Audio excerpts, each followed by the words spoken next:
So far, we have talked about the first two principles for building your ambition. Number one, positive self-direction. Number two, self-reliance. And number three is self-discipline. The third principle for building your ambition is self-discipline. Of all the subjects we've covered so far and are about to cover, none is more important than covering the disciplines for success. What's at the core of achieving the good life? The major key to the good life. The major key is not in learning how to set goals. It is not in learning how to better manage your time. It is not in mastering the attributes of leadership. Every day in 1,000 different ways, we are trying to improve ourselves by learning how to do things. We spend a lifetime gathering knowledge in classrooms, in textbooks, in experiences. Now, if knowledge is power, if knowledge is the forerunner to success, then why do we fall short of our objectives? Why, in spite of all our knowledge and in spite of our collective experiences, do we find ourselves aimlessly wandering, settling for a life of existence rather than a life of substance? There may be many answers to this question. Your answers may be different than your associates or your spouses or your friends. While there may be many answers to this question, the fundamental answer is the absence of discipline. Applying all that we know. That's the key word, discipline. Self-discipline. We might add one more word here, consistent. Consistent self-discipline. It doesn't really matter how smart you are or how much you know if you don't use it. It doesn't really matter that you graduated magna cum laude if you're stuck in a low-paying job. It doesn't really matter if you attended every seminar that comes to town if you don't apply what you've learned. Better than knowledge is applied knowledge. And once we've applied our knowledge, we must study the results of that process. Apply our knowledge, study the results. Refine our approach. Finally, by trying and observing and refining and trying again, our knowledge will inevitably produce worthy results, admirable results. And with the joy and results of our efforts, we continue to apply, to learn, to observe, to fuel our ambition with the positive reinforcement of continued progress. Pretty soon, we'll find that we're swept into a spiral of achievement, a vertical rise to success. And the ecstasy of that total experience makes for a life of triumph over tragedy, dullness, and mediocrity. But for this whole process to work for us, we must first master the art of discipline, self-discipline, consistent self-discipline. It takes consistent self-discipline to master the art of setting goals, to master the art of time management, to master the art of leadership, to master the art of parenting and relationships. If we don't make consistent self-discipline part of our daily lives, the results we seek will be sporadic and elusive. It takes a consistent effort to truly manage our valuable time, or we'll be consistently frustrated. Our time will be eaten up by others whose demands are stronger than our own. It takes discipline to conquer the nagging voices in our minds, the fear of failure, the fear of success, the fear of poverty, the fear of a broken heart. It takes discipline to keep trying when that nagging voice within us brings up the possibility of failure. It takes discipline to admit our errors and recognize our limitations. The voice of the human ego speaks to all of us. Sometimes the voice of ego says that we should magnify our value beyond our results. It leads us to exaggerate, to not be totally honest.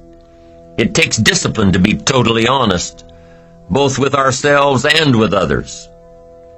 Be certain of one thing: every exaggeration of the truth, once detected by others, destroys our credibility and makes all that we say and do suspect. As soon as a business colleague figures out that we tend to exaggerate, guess what? They'll always think we exaggerate, and they'll never quite hold us in the same regard again. Never. The tendency to exaggerate, distort, or even withhold the truth is an inherent part of all of us. It starts when we're kids. Johnny says, "I didn't do it. I didn't do it." Well, maybe Johnny didn't do it, but he probably had something to do with it. And then it continues when we're adults, exaggerating the benefits of a product to make a sale, exaggerating our net worth to impress old friends, exaggerating how close we are to closing a deal to impress the boss. And only an all-out, disciplined assault can overcome this tendency. It takes discipline to change a habit, because habits are formed a little bit each day, every day, every day. Once habits are formed, they act like a giant cable. They act like a nearly unbreakable instinct that only long-term disciplined activity can change. We must unweave every strand of the cable of habits slowly and methodically until the cable that once held us in bondage becomes nothing more than scattered strands of wire. It takes the consistent application of a new discipline, a more desirable one, to overcome one which is less desirable. It takes discipline to plan. It takes discipline to execute our plan. It takes discipline to look with full objectivity at the results of our applied plan. And it takes discipline to change either our plan or our method of executing that plan if the results are poor. It takes discipline to be firm when the world throws opinions at our feet. It takes discipline to ponder the value of someone else's opinion when our pride and our arrogance leads us to believe that we are the only ones with the answers. With this consistent discipline applied to every area of our lives, we can discover untold miracles and uncover unique possibilities and opportunities.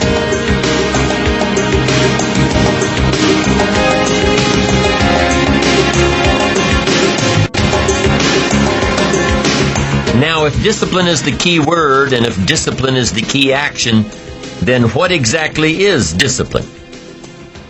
One good answer might be that discipline is a constant human awareness of the need for action, and a conscious act by us to implement that action.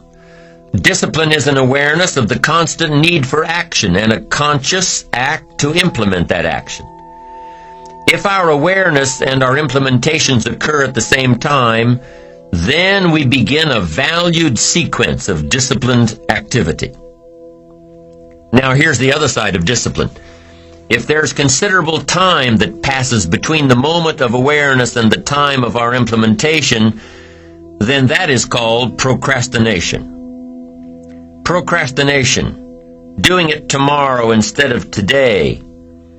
Procrastination, an almost exact opposite of discipline.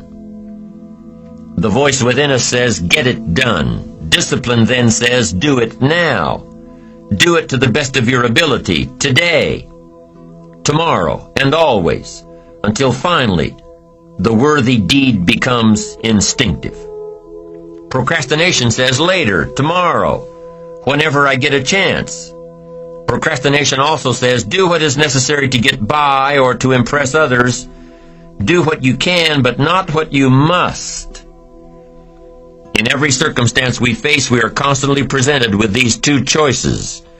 Do it now or do it later. Discipline and procrastination.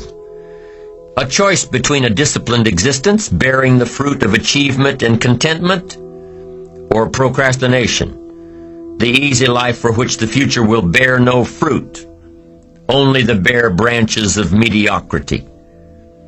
The rewards of a disciplined life are great, but they're often delayed until some time in the future. The rewards for the lack of discipline are immediate, but they are minor in comparison to the immeasurable rewards of consistent self-discipline.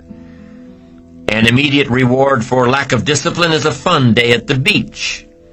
A future reward of discipline is owning the beach. For most, we choose today's pleasure rather than tomorrow's fortune. So how can you get rid of the easy distractions? How can you keep your mind on what you're trying to do? How can you keep an attitude of doing it all and doing it now? How can you make the choice of discipline over procrastination? How can you stay focused on your ambitions? How can you avoid conversations at the water cooler? You can keep your focus on your work. You can get it done today instead of tomorrow. You've got to really work on your consistent self-discipline on a daily basis, or you'll find yourself distracted. Distracted by negative thoughts, distracted by negative people, distracted by water cooler chatter, and pretty soon, depending on the type of people you've associated with, distracted by your doubts within yourself. Never underestimate the power of influence and associations, and never underestimate the power of your own consistent self-discipline. Now let's take a closer look at discipline, at the 3 steps to becoming disciplined. First, true discipline is not the easiest option. Most people would rather sleep until 10 o'clock than get up at 6. It's easier to go to bed late, sleep late, show up late, leave early. It's easier not to read. It's easier to turn on the television than to open a book. It's easier to do just enough than to do it all. Waiting is always easier than acting. Trying is always easier than doing. Imagine what life would be like if we didn't have to make our bed in the morning, or keep our garage clean, or pay our taxes, or show up for work tomorrow. Wouldn't it be fascinating if we didn't have to do these things? Wouldn't it be fascinating? What do you suppose would become of us? You're right. Not much. For whatever the reason, the system we live in and contribute to is designed to make the easiest things in life the most unprofitable. Profitable seems to be the most difficult. Our world is and always will be a constant battle between the life of ease and its momentary rewards and a life of discipline and its far more significant rewards. Each has its own price, the price of discipline or the price of regret. We will pay one or the other. What we wish we had done is the voice of regret, speaking in a sorrowful tone at a time when there is no going back. This is regret. No second chance. No, what would I do differently? Choose one or the other, but both will have their price, the price of discipline or the price of regret. One costs pennies, the other a fortune. Dostoevsky said, "There are hundreds of young men who would die for the truth, but very few who would spend 5 years studying to know what the truth is." Dying for the truth is much more dramatic than the discipline of studying it one little piece at a time, one day at a time, 1 month at a time.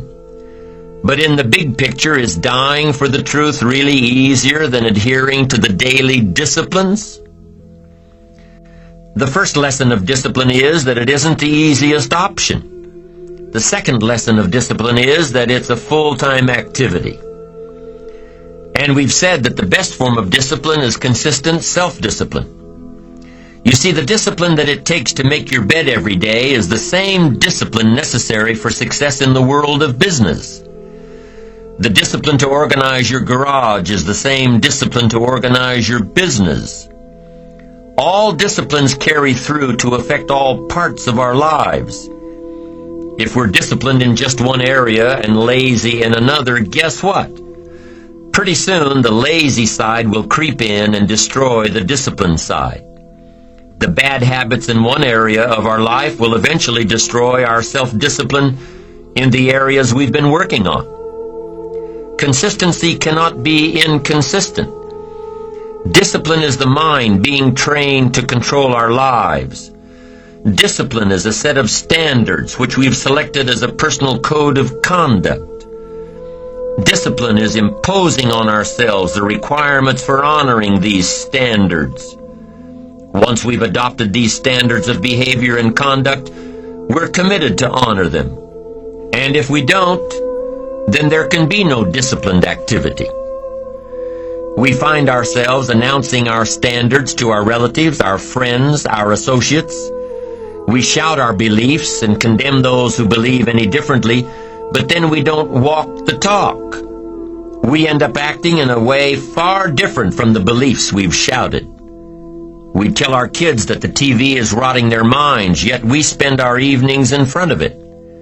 We tell our employees that they must take advantage of every minute of the working day, yet we spend 3 hours at lunch.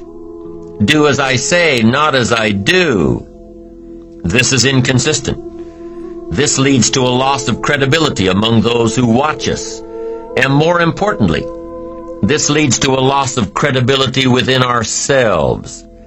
The only thing worse than one who is inconsistent in applying their self-imposed disciplines is one who has never considered the need or the value of discipline at all.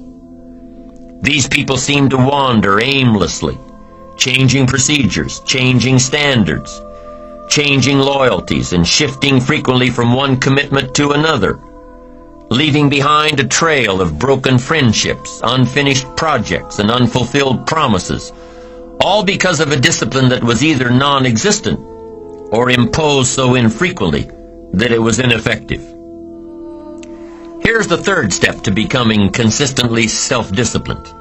Number 1 is realizing that discipline isn't the easiest option. Number 2, discipline is a full-time activity, day by day, every day.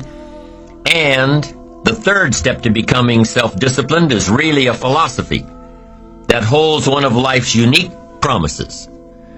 Number 3 simply says, for every disciplined effort, there is a multiple reward. That's one of life's great arrangements. It's like the law of sowing and reaping. In fact, it's an extension of the biblical law that says if you sow well, you reap well. Now here's a unique part of the law of sowing and reaping. Not only does it suggest that we'll all reap what we've sown, it also suggests that we'll reap much more. Life is full of laws that both govern and explain behaviors. But this may well be the major law we need to understand. For every disciplined effort, a multiple reward. For every disciplined effort, a multiple reward.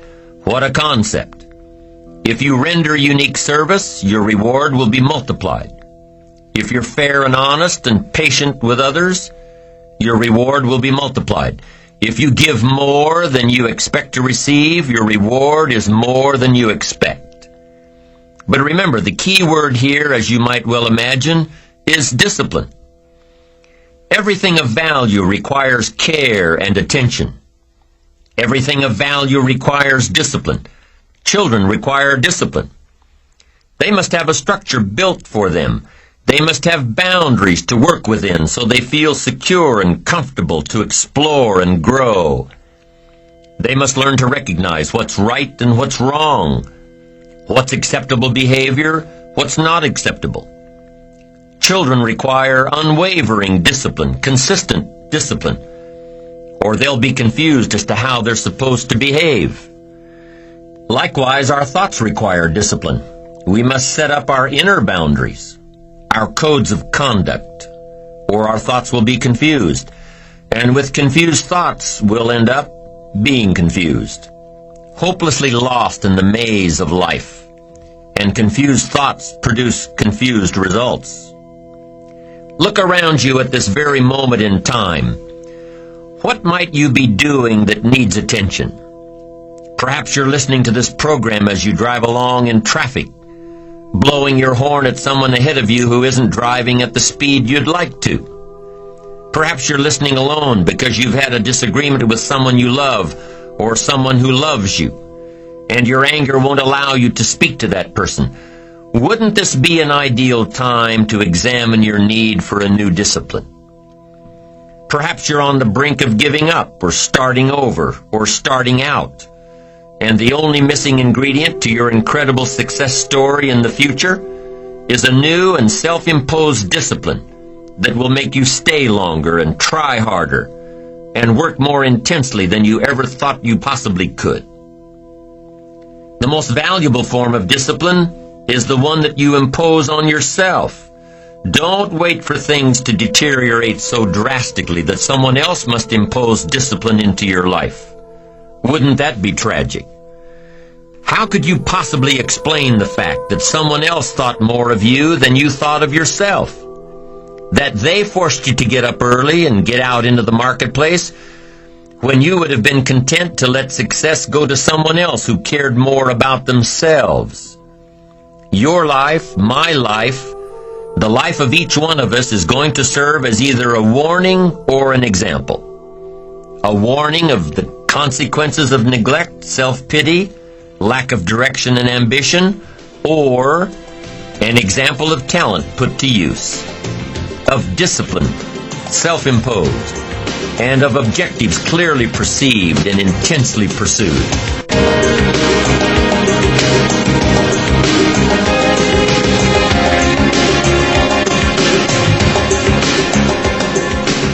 Now, can too much discipline be a bad thing? Can you possibly be too disciplined? Too much of anything is a bad thing. Life without balance results in an unbalanced life. Walking around the block every day is good. Walking or running 6 hours a day is bad. It's obsessive. Unless, of course, you make your living as a marathon runner. Then you're doing your job. Eating an apple a day is good. Eating only apples is bad. You won't get all the protein and vitamins and nutrients your body needs. Working hard, burning the midnight oil, doing it until is good. Working nonstop, never taking a vacation, never having any fun, never spending quality time with the people you love, working day after day, month after month, never taking a break year after year, is bad. If you've got your nose to the grindstone all the time, how are you ever going to spot new opportunities, consider new ideas? It doesn't work that way. You've got to stop and ponder where you've been and where you're going. You've got to reflect so you know if you're even on the right track. Everyone has heard the story of Willie Loman in the play Death of a Salesman. Willie was a workaholic. He typified the old-fashioned concept of success. After all, if you're always working, you must be successful. No, it doesn't work that way. For workaholics, there's never enough work. They can work 10, 12, 14 hours a day, take 2 jobs, work them back to back. The only satisfaction is fighting off sleep, denying life's pleasures, getting more tasks done.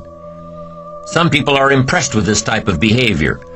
But just because a workaholic spends too much time working, that doesn't mean he or she ends up with the most money. These people are generally more task-oriented than results-oriented. They're busy being busy, not busy being productive. Workaholics generally end up alienating their families, losing their health, facing a crisis of values. Now, wouldn't you prefer a life of productivity rather than a life of tasks? Of course.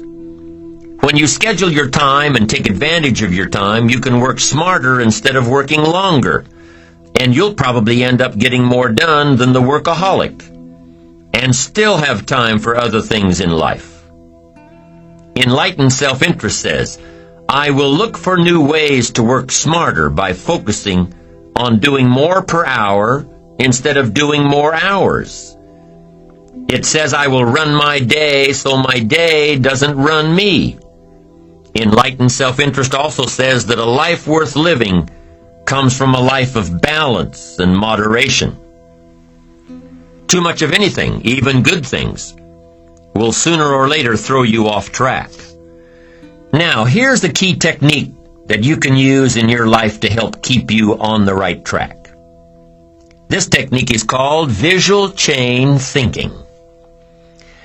Ambitious people don't see each step toward their goals as a singular step, each discipline as a singular discipline, each project as a singular project, each sale as a singular sale. With everything they do and with every discipline they adhere to, they see it all as part of a chain, a link in the chain of events and actions that will lead them to their final destination.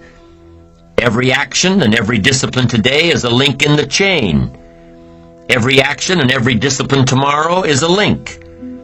Every action and every discipline in the future is a link. When you can see that every link in the chain will eventually lead you to the things you want most out of life, to the person you want to become, then you won't grow discouraged or fearful or impatient with today. When you can see where you're going through visual chain thinking, even on the toughest days, you'll keep building your ambition by knowing where you're going, not just where you are today. Part of this visual chain thinking is built when you decide on your direction, when you can see where you're going to end up before you get there, when you can see California while staring at the east side of a 14,000-foot mountain. And building your visual chain of thought begins when you have well-defined plans for your career, your family activities, your investments, and your health. Your plans and goals are your visual chain, knowing where you're going before you get there. Develop a plan, a game plan. It's ironic how we all understand the importance of mapping out a strategy for a football game or a basketball game. Not one professional team in the world begins a game without a complete strategy. But few of us take the time to map out a strategy for our lives, a game plan. But it's important.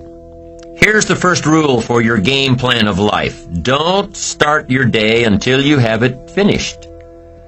Don't begin your activities of the day until you know exactly what you plan to accomplish. Don't start your day until you have it planned, and do this every day. I know all this writing takes time and a disciplined effort, but remember that value is the fruitful result of discipline, not hope. Once you've mastered the art of planning your day, you're ready for the next level. Don't start your week until you have it finished. Don't begin your activities of the week until you know exactly what you plan to accomplish. Don't start your week until you have it planned. Just imagine what life would be like if you took time out of every Sunday to plan your week. Come Friday, you won't be saying, "Boy, did this week fly by. Where did it go? What did I do?" No, if you plan your week before you start it, you'll know exactly what you want to do, what you want to accomplish, what you need to work on. If you learn to plan your days as part of your overall game plan for the week, the parts will fit much better. Your days will be better, more effective. You'll be working smarter, not harder. And when you've learned to plan your week, guess what? You've got to plan your month. Don't start your month until it's finished. By developing a game plan for your days, your weeks, your months, by developing and following your game plan, your days and weeks and months all become part of a bigger plan, a bigger design, a long-term view of your life, a visual chain. You'll start gaining a greater perspective of it all because you are planning. It takes great discipline on your part, but it will soon lead to a new habit, a habit of mastering your time, a habit of discipline that will lead you to the good life. Now, if visually seeing the future is new to you, if you've never developed a game plan before, let me offer a few tips. There are two things that you need to understand before you create a game plan. Number one, a game plan, a visual chain of your future, is like a spreadsheet. Instead of listing numbers, you list activities. It's like a to-do list. And number two, the technique of developing a game plan can be used for a single day, a single project, or a variety of projects that are happening simultaneously. Here's how you do it. First of all, you need to buy a pad of graph paper. Game plans work best on graph paper. So take a sheet of graph paper and make vertical columns of the number of days this plan is to cover. Then on the left-hand side of the paper, write the heading Activities. Under this heading, list all of the activities to be accomplished within your time frame. Let's say, for example, that you've got 1 week to finalize a marketing plan. It's an overwhelming amount of work to complete, but it's got to be done. So break it down piece by piece. The best way to start is by listing all of the individual components on the left-hand side of the page. Now, some of these things need to be completed before others can be started. You need to have your market research results in before you can determine your target market. You need to know your target market before you can develop your marketing strategy. You need to have your marketing strategy before you can create a budget for collateral materials, and so on. When you break down the project piece by piece, deadline by deadline, you can be more effective in delegating the appropriate pieces of the puzzle. And you can be more effective in doing your own work while orchestrating the rest. The final result of developing a visual chain, your game plan, is a clear visual presentation of the tasks before you. Keep your game plan in plain sight. Put it up in your office where you can easily look at it. Have a copy of it at home and tape it to the refrigerator. Keep a copy in your journal for quick reference. Your game plan will serve as a constant reminder of all that you need to do to get where you want to go. If you're doing all that you're scheduled to do, game plans are very rewarding. And the discipline of developing and following a game plan is exciting. Day by day by day, week by week by week, month by month by month, you'll see the magic of your dreams and plans turning into reality. It's an incredible feeling of being in charge of your life, your surroundings, your future. It's like creating a work of art on the biggest canvas imaginable. It's creative. It's beautiful. This is powerful stuff, to dream a dream, plan for the dream, and then to watch your dream turn into reality. And what's really powerful about creating game plans is that you can see your future right before your eyes. So on those days when your energy isn't up to par, your enthusiasm is a little low, your ambition isn't pulling you, and your attitude isn't on the high side, on those days, use your game plan to see how far you've come and take time to realize just exactly where it is that you're headed for. On those days, it's your discipline and visual chain of the future that will pull you ahead. It can't possibly set you back. It'll pull you ahead.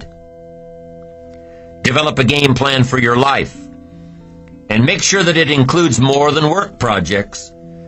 Make sure that your game plan includes time for recreation, time for reflection, time for exercise, time for health, time for spirituality. Let's say you've developed your plan and you've penciled in writing a report from 9 a.m. to 10 a.m. Well, what if you don't do your best report writing this early in the morning? What if you do this kind of work best at 3 in the afternoon? Then juggle your projects around a little. Know yourself well enough to know what you do best at different times of the day, of the week, of the month. Know the best time for you to accomplish a certain type of task and schedule it during those times. You have to work with your game plan in order for it to best work for you, and you have to maintain the discipline of working your plan until what? Until you've got it down. In the end, it is your own discipline that acts as the magic catalyst to give substance and depth to your ambition, to achieve your own plans and dreams, to have what you want to have, and to become what you want to become. Your consistent self-discipline is the magic catalyst. The ultimate question cannot be whether you are going to make the fundamental disciplines your own.